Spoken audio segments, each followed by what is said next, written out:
Hey guys, and welcome back to a new video of mine. Today I'm going to show you how to build the perfect mage build and which stats I'm focusing on early in the game and at the moment being level 160. What you should focus on, which mistakes other players make, in my opinion. And so let's get started.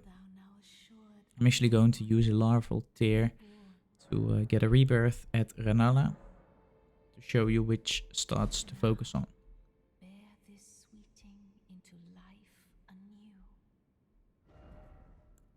So the first stat I don't know how to pronounce it, that I focus on is going to be Vigor, as Vigor is nothing more or less than the health bar that you have. And I can still remember early on in the game, I could only take one hit and immediately die, which was very frustrating. So I would recommend you focusing on Vigor in the first place.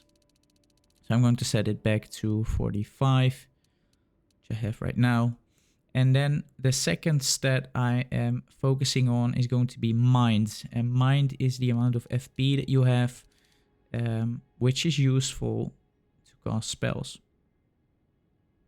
Without FP, you cannot cast spells, and without enough flasks to fill up your meter, it's going to be difficult.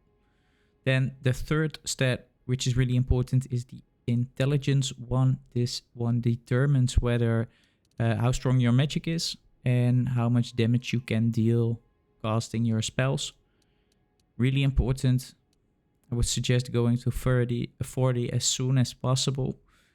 I've set mine at 70 at the moment because I need to have 68 for a certain spell, and yeah, and I like 70 better.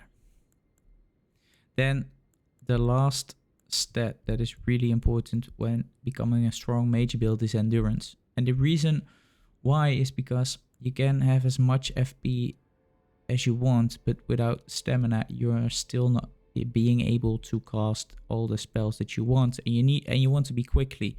You want this meter to fill up quickly, so the fights get a bit more easier in the end. So most people, when I search the internet or when I see YouTube videos, don't really focus on this stat, which I still don't understand. Then the strength stat, set it at 12 because you will need it for some weapons early on in the game, but don't need it much more than that. Dexterity as well, 18 is sufficient. I already explained that I want the intelligence one 70 because it's I like the number 70 more than 68. And then faith and arcane is not really necessary. So I'm not taking the I'm not using the larval tail in the end because I'm still the same as I was before. But I hope that this gives you a better impression on what to do. So now looking at my equipment, I use the veteran armor set, which you can buy at the round table later on in the game because it assures a lot of poise, which is necessary when you're dealing with the more difficult enemies. I'm using the Carrion Regal Scepter, maxed it out. You can get it after fighting Renalla. And I also really like the Ice Rind Hatchet. It's a weapon that you can get early on in the game before fighting Renalla, which actually makes this fight a bit more easier. So I would recommend you getting this weapon as soon as possible again. And then the last important thing is the Radigan icon, which shortens spell casting time, which is also necessary, of course, if you want to be a strong mage build. And it's a bit about how I think you can become a strong mage. If you think otherwise or you agree with me, please let me know in the comments. Give me a like and subscribe to my channel. I'm trying to get to 100 subscribers and I'm going to give a shout out in my next video to some of my new subscribers. So thank you again and I hope to see you soon.